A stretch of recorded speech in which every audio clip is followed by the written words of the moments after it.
When I first started drinking coffee, really getting interested in it, I was starting with some ground coffee and a French press.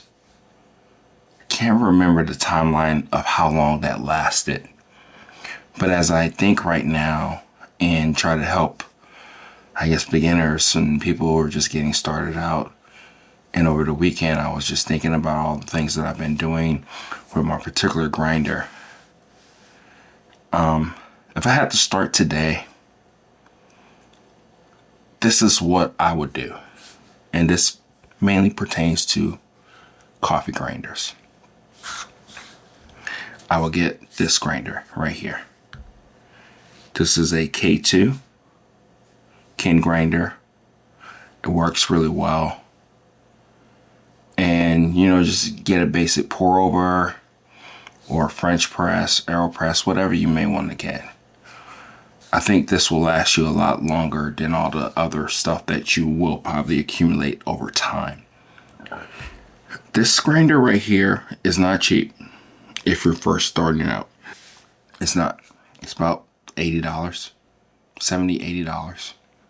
You can get it on Prime Day or a discount here and there.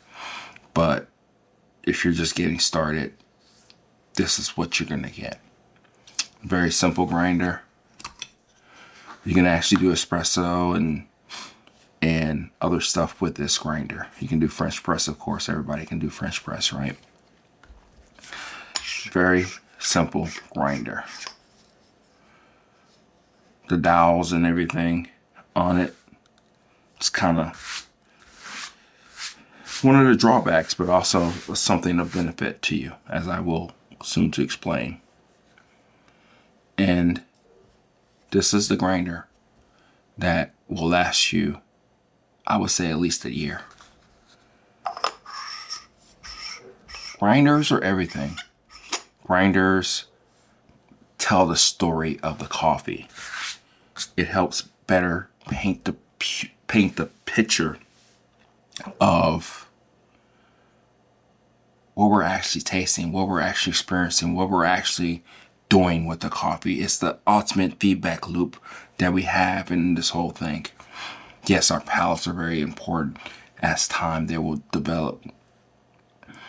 But when you start with something like this, it lets you know that you're going to probably make some really tasty coffees as you go about your whole journey, your whole life, and all that stuff. And like I said, this grinder isn't perfect. It surely isn't. This grinder has quirks. It has issues. It has faults like we all do, right? Other grinders that are more expensive, they have the quirks and the things are fixed. But that's okay because you don't know that. You're just starting out. You're just trying to get the grind size right, trying to see if you can taste the tasting notes on that bag. And that's what you're doing here. That's really what you're trying to focus on when you're actually trying to make coffee. It takes one of the variables out of the play because when I started, I was using ground coffee. Ground coffee is fine. But at time, when it keeps going, you start to realize that is that more so the coffee that I'm tasting, or is that the lack of freshness, the oatness of the coffee? But when you go to the store and you buy whole beans, and you can change different variables of the grind setting, it's really, really magical if you really think about it. Does grinding coffee on this thing get a little bit laborious? Yes, it does. I'm not going to lie to you telling you that it's going to be the greatest thing since sliced bread. It's not. Depending on the grind size, depending on the coffee, a light, medium roast, light, medium, or dark, but mainly a light roast, you're gonna get stronger with it. Whichever hand that you decide to use on this whole thing. You can do espresso on it. And if you're doing espresso on this, you probably on a different ball game altogether. But you can. It'll be difficult. you'll be grinding for a while. And if you dial it in perfectly, you're going to have an awesome shot. But this is the thing about this grinder. This grinder is not perfect. And I think something about that makes this grinder perfect for who you are and what you're trying to do. Again, I have 7 grinders. This is probably one of the ones I use the least. But it still produces really good cups of coffee. When I go back to back with my different grinders and stuff like that, this does a really good job. Are the cups a little bit muddier than the other ones? Sure. But they're there to pronounce, you know, if the coffee's tasty with the preparation that you have done.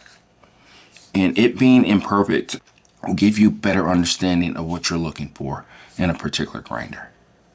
For instance, there's no issue whatsoever with this piece up top.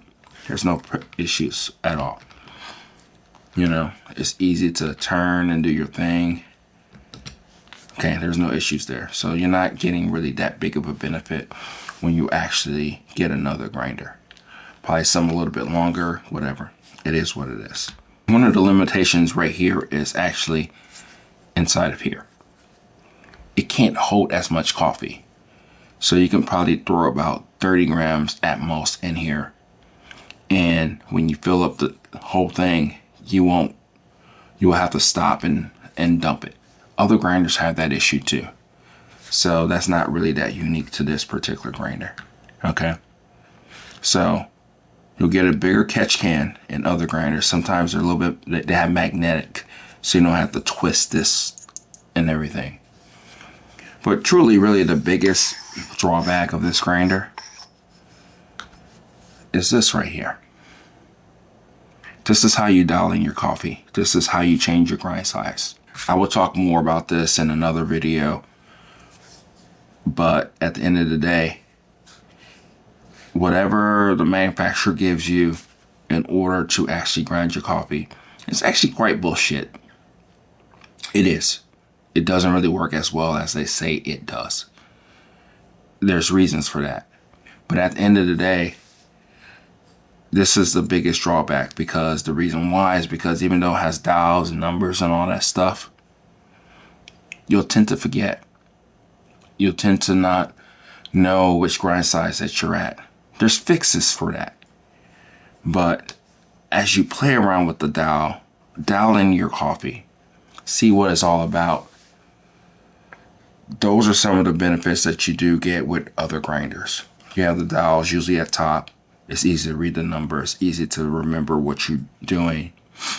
And it's a little bit more forgiving cup. It's a faster actually grind on those other grinders. You will probably get a better flavor profile of the coffee. But I think for the most part, it'll be like a subtle difference. You'll still get it there.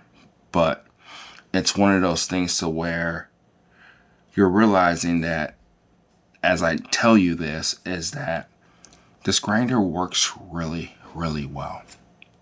French press if you want to do that. Espresso if you want to kick yourself in the pants from time to time. Pour over, drip, whatever. This is where this grinder really shines. It works really well. That's all I really have to say about this particular grinder. And if you get something like this, and you get a basic pour over, or use your drip or Mr. Coffee machine and brew your cup of coffee, you'll realize that the coffees are magical. Not all of them. You will have preferences. You will figure out what you like and what you don't like in coffee. But this won't be the limiting factor. I remember there was times before when I started to really get into this whole thing, and I wanted to get into the whole electrical grinders, which I love more than hand grinders. But the thing about it is that after a while, for some odd reason, they'll fail. This one will probably fail too. But that cost me $300. It hurt. And then I realized that it couldn't do espresso. So then I had to go out and get an espresso grinder, which It's fine. You're moving along your journey. You're figuring out what you like and why you like it. But sometimes we don't want to just pay all this money for our coffee. We just want to grind our coffee, brew it, and go on with our day. This is what this does for you. This gives you a sense of being. It gives you a sense of ownership. It gives you a sense of like, wow, I can make almost anything taste tasty. If it is tasty. If it's not, it's not. Right? And then all the little quirks that you do get with this particular grinder, you can just write them down, pros and cons, and then you can start to explore newer or better or nuance of better grinders. And you can still use this one in the future. It doesn't go anywhere. It's still there. It still works great. If you go camping, use this. If you don't, you don't have to. This grinder is really all that you need in your specialty coffee journey. Again, I've listed reasons why the other ones are better. It's more of a nuanced thing than anything. But this will get you there. This will help you. This will help you along your journey. The Ken Grinder K2. I highly recommend this being your first grinder if you're first starting out. Again, if I was starting fresh, if I didn't know anything any better, this is what I will start with. And with the reasons why that I've given you, I think you're going to be in a good spot. So, happy brewing. Talk to you later. Let me know what you think. Let me know if you have this grinder. Let me know if you don't think this grinder is what you think it is. Whatnot. It doesn't matter. Whichever one you choose, but for the most part, you're paying for quality up front.